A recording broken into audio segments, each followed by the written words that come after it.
Sparkle Squad, this is Monica, and today I'm just showing you something really simple for the Joy of Blue collab. I missed April, so I'm back on for May 2022. Now this Joy of Blue collab is really cool, very simple to do. You can do any crafts. I usually make jewelry. So this is a lovely lady at Crafting and Relaxing channel here at YouTube, and she's also at Instagram and other social medias. Her name is Sarah. I'm going to just show you some stretch bracelets that I made on this one and talk a little bit about using them with your essential oils. If you have ever worked with lava beads, you know that they are kind of porous. They come in multiple colors, but usually the organic kind are like a white or I believe brown or black. There's several different colors though, so you've got to be careful as far as getting the lava stone that you don't get the kind that I forget what kind of salt that some people make them out of. It's not actual lava stone and it will disintegrate whenever it gets wet, so you want to be careful of that. Now I do have some in different colors, and I believe I got some of these from Panda Haul, some of these at Michael's and Joann's, possibly Hobby Lobby, so I've got a mishmash from everywhere.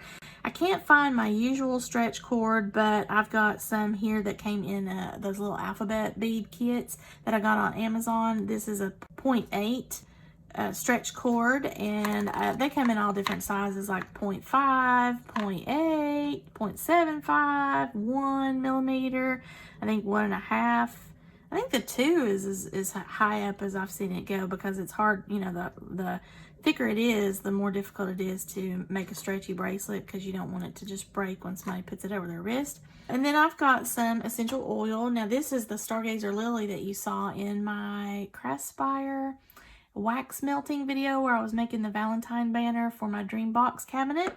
And you might need some jewelry making tools. Definitely will need scissors or a cutter to be able to cut your stretch cord, but I like to use the bent nose pliers to help me pull the knot pretty tightly, along with the flat nose pliers.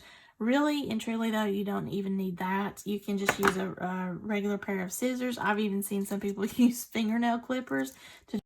So now I'm showing you these already made. Now I did get this to the point of having a knot, and I was just going to snip it off and then apply some oil to one of these. But this is from Der Blau Vogel, and I love her boards. You usually see the other one, the Mala board.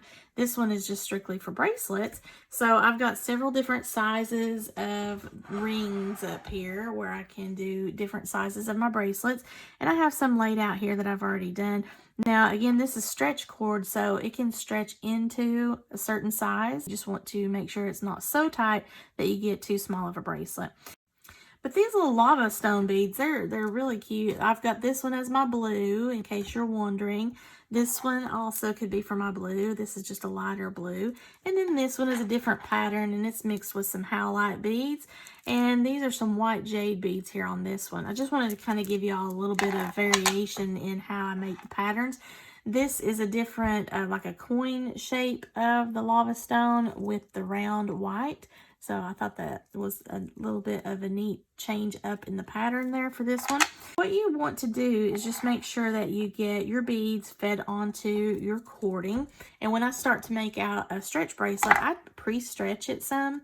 So I just lightly kind of stretch it out. I don't yank it or do anything wild. I'm just trying to heat up the cording, and that way it's pre-stretched. So what I'm cutting off is pretty much going to be that same length. And it just makes it better to make the bracelet because you don't want to start out with what you think is going to be this size, and because you didn't pre-stretch the cord out, maybe it's kind of loosey-goosey by the time somebody really gets to wearing it. Then you just cut off. I usually always give myself 12 inches just so I've got enough of a tail in order to be able to work and tie my knots at the end of this, because sometimes I'll do like 2 or 3 knots. Depends on the weight of my beads. Now these aren't very heavy because they are porous. I don't have to worry about the weight of the beads stretching out my cord or anything. That is something to keep in mind. You don't want to put really heavy beads on these stretchy cords, because then it will loosen up your bracelet and lose the form. Now, if you're going to be like me and use some essential oils to kind of get a perfumed effect on your jewelry, one, you want to be sure that this is not going to be the type of lava stone bead that's made out of that. I forget what that kind of salt is, but the kind that disintegrates, you want to be sure that that's not going to happen the minute that any kind of liquid touches it. Also, if you're ultra sensitive when you put your essential oils on, you might want to just kind of put a couple drops in some carrier oil, like, I don't know, coconut oil or jojoba oil, something like that, and then put a couple drops on your bracelet, because if that's going to touch your skin and you're very sensitive to that, you know, you might have a little bit of reaction. I don't typically have to worry about that because I only usually put 1 drop onto my beads anyway.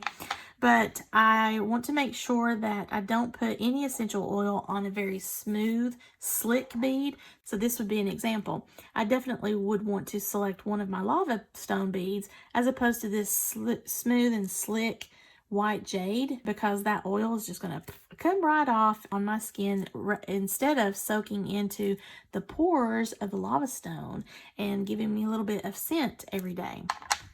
Same thing here with this howlite. Now, it's not as super slick looking, but it is a smooth stone. So there's only going to be minimal soak-in effect, if at all. So you definitely still want to have a section of lava stone if you're going to mix some beads, especially if you use glass beads in with your lava stone, because you don't want to have, you know, an oily bracelet on. You want the oil to just kind of sink into your lava stone, and then you don't have it coming off onto your clothes and your hands and all that stuff. Oh, it smells so good. Now I've got to be careful that I only get 1 drop, and it just depends on the bottle that you have. Hopefully you'll be able to see this and I won't get wild with it.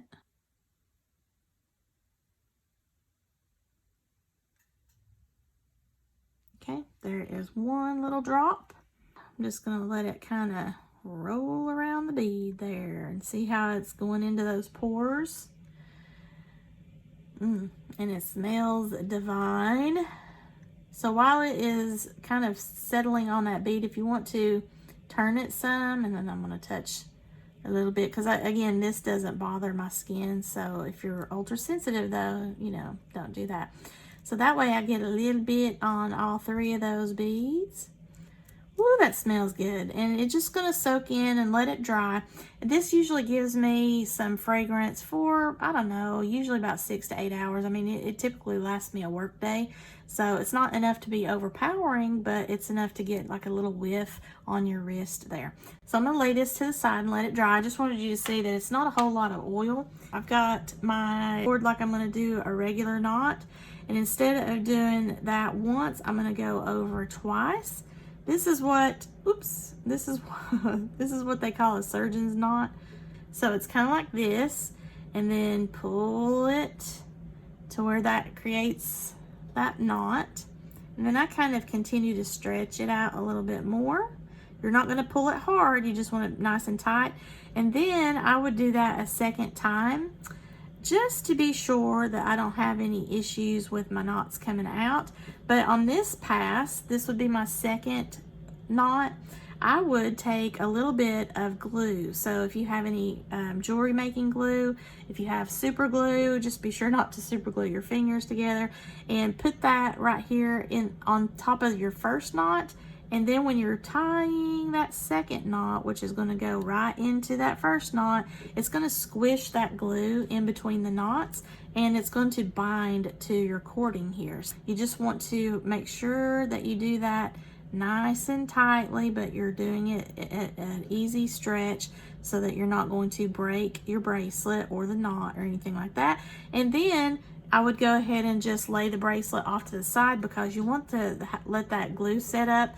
If you're using an E6000 glue, it will set up pretty quickly. However, you want to give it a full 24 hours to cure. So I just usually let it do overnight, no matter what kind of glue I'm using. But that is how I would make my knot. Now I've got my knot here already done up, and you can see I've got this here in between these 2 beads. Now if I had a big enough hole of this bead, once I cut my tails off, I could try to adjust and pull that knot through to hide it in this bead, just by kind of moving it over. And I don't know if you can see that, but even with my tails on it, it's pulling that knot there. So I'm going to go ahead and just take my cutters and cut off these ends. I'm going to take my flush cutter and just go right up against the edge there, cut that off, and do the same thing here with this one, cut it off. And then I think it looks like three of those knots, and it's already been glued. So I'm going to go ahead and just pull that into my bead there.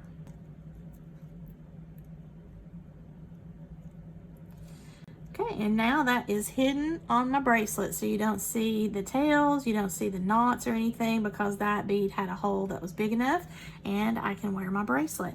So that is cool to do any kind of bead work that you want to put on your little stretch cord there. Just make sure that you tie them. I don't typically make these stretch bracelets because even though I glue them, even though I use those double knots and all that jazz, I'm still always paranoid that, you know, somebody's going to get wild with their bracelets and it's just going to be beads everywhere. So that is my, oh boy, this just smells so good. That is my Joy of Blue collab for the month of May. You can see this is still drying here on my lava beads. If you want to join the Joy of Blue collab, just reach out to Sarah at Crafting and Relaxing. If you like this video, please give me a thumbs up and leave below in the comments which one of these bracelets was your favorite. Do you like using essential oil on your jewelry? I've also done like clay pendants and things, so it's very versatile and you can just be careful with it, but it makes a big difference. It gives you a little fragrance there if you don't like to wear perfume. If you've not already done so, please subscribe to my channel and share with any of your friends that might be interested in this collab or these jewelry making ideas that I'm sharing with you. I would really appreciate that. And as always, thank you so much for watching and have a sparkle-rific day, y'all. Bye.